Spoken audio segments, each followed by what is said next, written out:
3 दशक से जम्मू कश्मीर पुलिस तथा सुरक्षा बलों ने दिखाई और दृढ़तापूर्वक आतंकवाद और अलगाववाद का मुकाबला किया। जम्मू कश्मीर की मिट्टी की एक एक इंच में हमारे बहादुर सिपाहियों की गौरव गाथा लिखी हुई। ये आपकी वीरता, कर्तव्य परायणता का परिणाम है कि पिछले 3 सालों में पड़ोसी मुल्क और उनके साथ जम्मू कश्मीर और देश में आतंक फैलाने की कोशिश में लगे हुए लोगों को नियंत्रित करने, आतंकवाद और अलगाववाद पर काबू करने में सफलता मिली।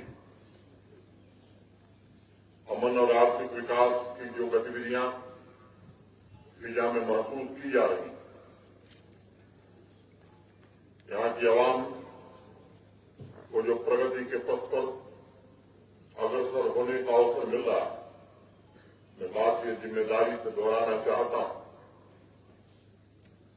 कि जब तक हमारे सुरक्षा बलों के पुलिस के जवानों की शहादत का इसमें बहुत बड़ा योगदान, आपकी मुस्तैदी और तमाम विपरीत परिस्थितियों के बावजूद चुपचाप कर्तव्यों के निर्वहन का ही ये परिणाम है।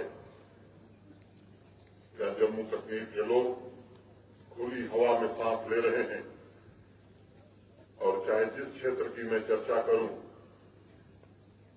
अगर पर्यटन बढ़ा है तो ये केवल टूरिज्म डिपार्टमेंट के कारण नहीं बढ़ा है। जो भाव पैदा किया हमारे जवानों ने,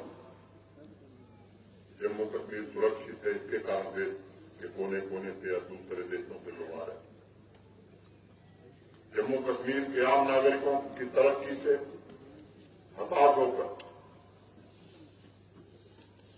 हमारा पड़ोसी और कुछ उनके इशारे पर काम करने वाले लोग निर्दोष नागरिकों को निशाना बना रहे हैं। कुछ मुट्ठी भर लोग ऐसे हैं जो भड़काने का भी प्रयास कर रहे हैं। जो लोग भी जम्मू कश्मीर के अमन और तरक्की की राह में रुकावट डालने का प्रयास कर रहे हैं, आज उन्हें मैं कहना चाहता हूं कि इन कायरतापूर्ण हमले की उन्हें भारी कीमत चुकानी होगी। निर्दोष नागरिकों और शहीदों के परिवार वालों